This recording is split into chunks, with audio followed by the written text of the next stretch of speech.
प्रशासन साफ सफाई स्वच्छ हवाएं दे न सके जो सरकार निकम्मी है, तो सरकार निकम्मी है, वो सरकार बदलनी है। व्यापारियों को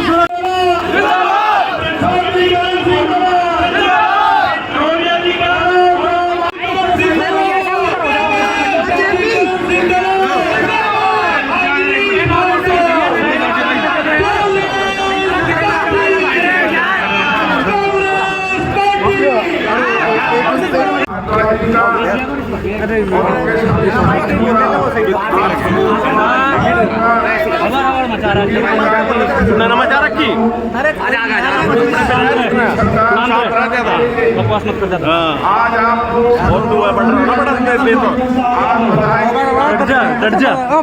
मुख्यमंत्री को आज तक बल्लभगढ़ फरीदाबाद नजर नहीं आ रहा था। जब आज आपके इस ऐलान जंग की भनक हरियाणा के मुख्यमंत्री को लगी तो उन्होंने आज सफाई कराने की घोषणा की। एक मामूली से जेई को सस्पेंड करने का काम किया। अरे लानत है ऐसे मुख्यमंत्री पर। जेई को सस्पेंड करने से क्या फरीदाबाद बल्लभगढ़ की व्यवस्था ठीक हो जाएगी? इस गंदगी को बढ़ाने का काम अगर कोई कर रहा है तो हरियाणा सरकार के मंत्री, यहाँ के सांसद, यहाँ के विधायक जो कॉलोनी नाजायज कॉलोनी काटने का धंधा कर रहे हैं, यहाँ के बड़े अधिकारी जो पॉल्यूशन को कम करने के लिए पानी छिड़काव का पैसा आ रहा है, जो सफाई का जो पैसा आ रहा है, कहाँ गया वो पैसा? कहाँ हो रहा है छिड़काव? आज पूरे उत्तर भारत में सबसे ज्यादा अगर प्रदूषण की मार है तो वो बल्लभगढ़ और फरीदाबाद के इलाके में। बुजुर्गों को, बच्चों को सांस लेने में दिक्कत हो रही है। माँ की कोख में पल रहे बच्चों के जीवन को खतरा पैदा हो रहा है। बेईमान सरकार मौज मस्ती करती घूम रही है, झूठे वादे करती हुई घूम रही है। भाई नीतीश महाराज जी, ये फरीदाबाद के इलाके में पहली दफा हमारे नौजवान साथी 3 दफा सोई हुई सरकार को जलाने का काम किया है।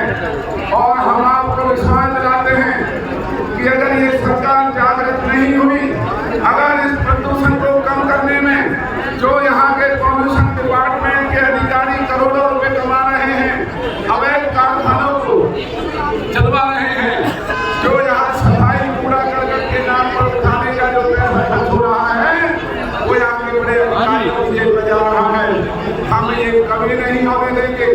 फरीदाबाद और बल्लभगढ़ की जनता जागरूक जनता हो चुकी है। इनके बेईमानों के झूठे वादों को पिछले 9 साल से हमारे इलाके के लोग झेल रहे हैं, बर्दाश्त कर रहे हैं।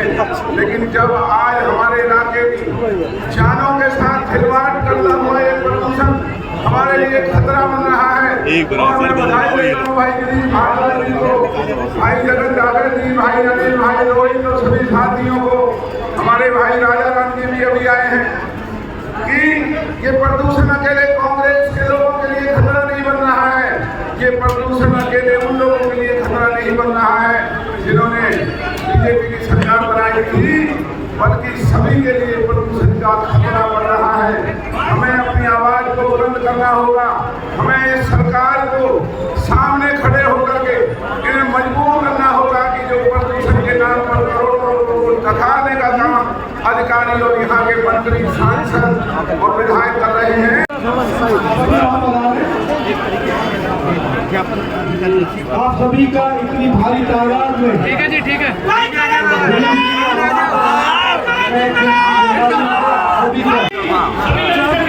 हमारे फरीदाबाद जिले के लोगों ने मजबूर होकर के ये प्रदूषण हमने बल्लभगढ़ शहर के अंदर निकाला है, क्योंकि प्रदूषण का स्तर बढ़ रहा है।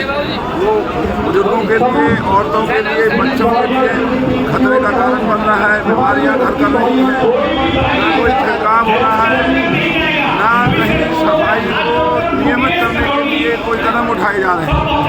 मुख्यमंत्री ने हमारे आज धरने के डर की वजह से सफाई अभियान का जो ऐलान किया और साथ में एक जेई को जो सस्पेंड करने का काम किया है, ये आंखों में धूल झोंकने वाली बात है।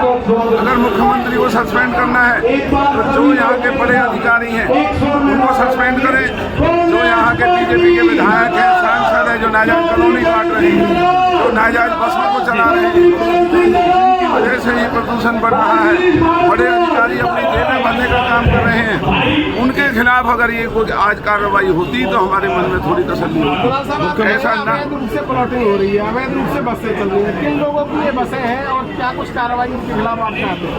ये सब भाजपा के नेताओं की नाजायज कॉलोनियाँ कटी जा रही हैं, नाजायज बसें भी भाजपा के नेताओं की हजारों की संख्या में चल रही हैं और इन्हीं की वजह से धूल और धुएं से हमारे दोनों बल्लभगढ़ फरीदाबाद के प्रदूषण की बदहाली जो बनी हुई है, हम मांग करते हैं कि इनके खिलाफ मुकदमे दर्ज हो। जो पीला पंजा गरीबों के घरों पे चलता है, पीला पंजा नाजायज कॉलोनियों को काटने वाले उद्योगपति और भाजपा के नेताओं के उस पर क्यों नहीं चल रहा है? और जो ये नाजायज बसें इतना धुआं छोड़ रही हैं और यहाँ के लोगों का जीना हराम हो रहा है, भारतीय जनता पार्टी के मुख्यमंत्री जेई को सस्पेंड करने की बजाय अगर उन बस चालकों को अंदर कराते तो शायद यहाँ के लोगों का आज कोई थोड़ी बहुत तसल्ली हो। लेकिन मुख्यमंत्री कह रहे हैं प्रायोरिटी पे लिया जाएगा सफाई व्यवस्था को लेकर के, सख्त एक्शन जो है वो कह रहे हैं कि करा जाएगा यदि कोई लापरवाही करता है तो। टीम भी गठित की गई अधिकारियों की।